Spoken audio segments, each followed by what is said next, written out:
शिव भक्ति कल्पद्रुम।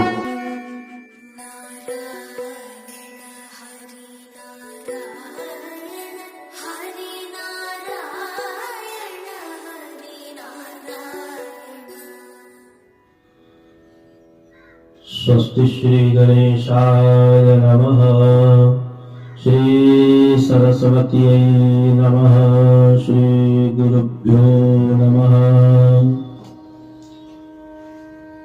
कृष्णाय वासुदेवाय हरये परमात्मने प्रणतक्लेशनाशाय गोविन्दाय नमो नमः।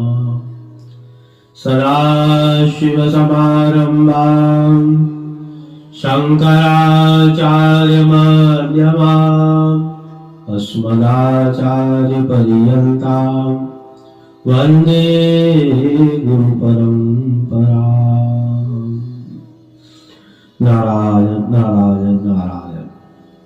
चैत्र मास के कृष्ण पक्ष के पाप मोचनी एकादशी व्रत कथा। युधिष्ठिर ने पूछा, भगवान, फाल्गुन शुक्ल पक्ष की आमली की एकादशी का महात्म्य मैंने सुना। अब चैत्र कृष्ण पक्ष को एकादशी का क्या नाम है, यह बताने की कृपा कीजिए। भगवान श्री कृष्ण बोले, राजेंद्र सुनो, मैं इस विषय में एक पापनाशक उपाख्यान सुनाऊंगा, जिसे चक्रवर्ती नरेश मानदाता के पूछने पर महर्षि लोमेश ने कहा था। मानदाता बोले, भगवान, मैं लोगों के हित की इच्छा से यह सुनना चाहता हूँ कि चैत्र मास के कृष्ण पक्ष में किस नाम की एकादशी होती है, उसकी क्या विधि है तथा उसने किस फल की प्राप्ति होती है। कृपया यह सब बात बताइए। लोमेश जी ने कहा, नृपश्रेष्ठ, पूर्व काल की बात है।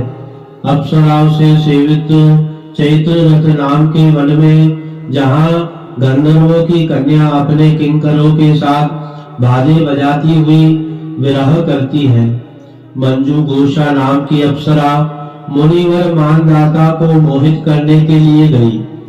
वह महर्षि उस वन में रहकर ब्रह्मचर्य का पालन करते थे। मंजू घोषा मुनि के भय से आश्रम से एक कोस दूर ही ठहर गई और सुंदर ढंग से वीणा बजाती हुई मधुर गीत गाने लगी। मुनि श्रेष्ठ मेधावी घूमते हुए उधर जहाँ निकले और उस सुंदरी अप्सरा को इस प्रकार गान गाते हुए देखकर सेना सहित कामदेव से परास्त होकर वर से मोहित के वशीभूत हो गए। मुनि की ऐसी अवस्था देखकर मंजू घोषा उनके समीप गई और वीणा बजाती हुई नाच करती हुई उनको आलिंगन करने लगी। मेधावी भी उसके साथ रमण करने लगे। कामवश रमण करते हुए उन्हें रात और दिन का भी भान न रहा। इस प्रकार मुनिजनों चित्त सदाचार लोप करके अप्सराओं के साथ रमण करते हुए बहुत दिन व्यतीत हो गए। मंजू घोषा देवलोकों में जाने को तैयार हुई।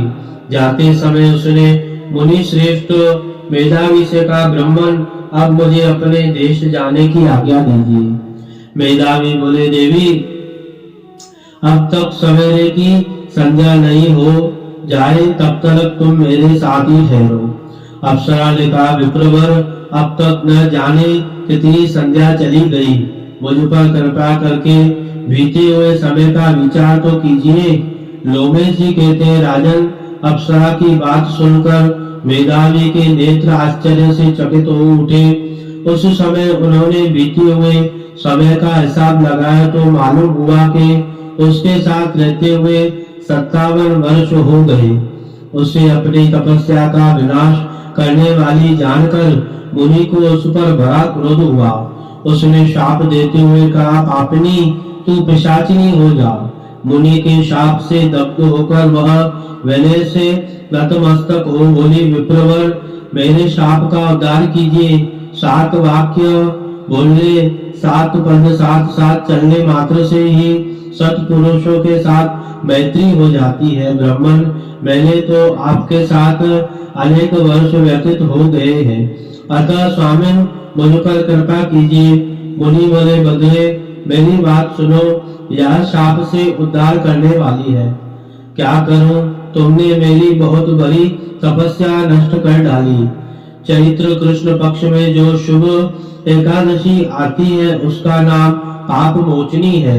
वह सब पापों का क्षय करने वाली है। सुंदरी, उसी का व्रत करने पर तुम्हारी पिशाचता दूर होगी।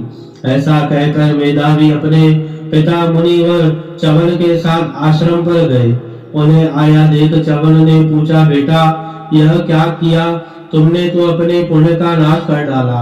मेधावी बोले, पिताजी मैंने अप्सराओं के साथ रमण करने का पातक किया है। कोई ऐसा प्रायश्चित बताइए जिससे पाप का नाश हो जाए। चवन ने कहा, बेटा चैत्र कृष्ण पक्ष में जो पाप मोचनी एकादशी होती है उसका व्रत करने पर पाप राशि का विनाश हो जाएगा। पिता का यह कथन सुनकर मेधावी ने उस व्रत का अनुष्ठान किया। इससे उनका पाप नष्ट हो गया और पुनः तपस्या से परिपूर्ण हो गया। इस प्रकार मंजू घोषा ने भी इस उत्तम व्रत का पालन किया। पाप मोचनी का व्रत करने के कारण वह पिशाच योनि से मुक्त हुई और दिव्य रूपधारी श्रेष्ठ अप्सराओं के साथ स्वर्ग लोक में चली गई। राजन, जो श्रेष्ठ मनुष्य पाप मोचनी एकादशी का व्रत करते हैं उनका सारा पाप नष्ट हो जाता है। इसको पढ़ने और सुनने से सहस्त्र गौदान का फल मिलता है। ब्रह्म हत्या, सुवर्ण की चोरी, सुरापान और गुरु पत्नी का गमन करने वाले महापातक भी इस व्रत के करने से पाप मुक्त हो जाते हैं। यह व्रत बहुत पुण्यमय है। एतत् कथायां भगवान श्रीमन नारायण अर्पणमस्तु। शिव भक्ति कल्पद्रुम YouTube चैनल को आप लाइक, शेयर, सब्सक्राइब जरूर करें और बेल आइकन दबाकर आध्यात्मिक कथाओं का आनंद जरूर लें। हर हर महादेव।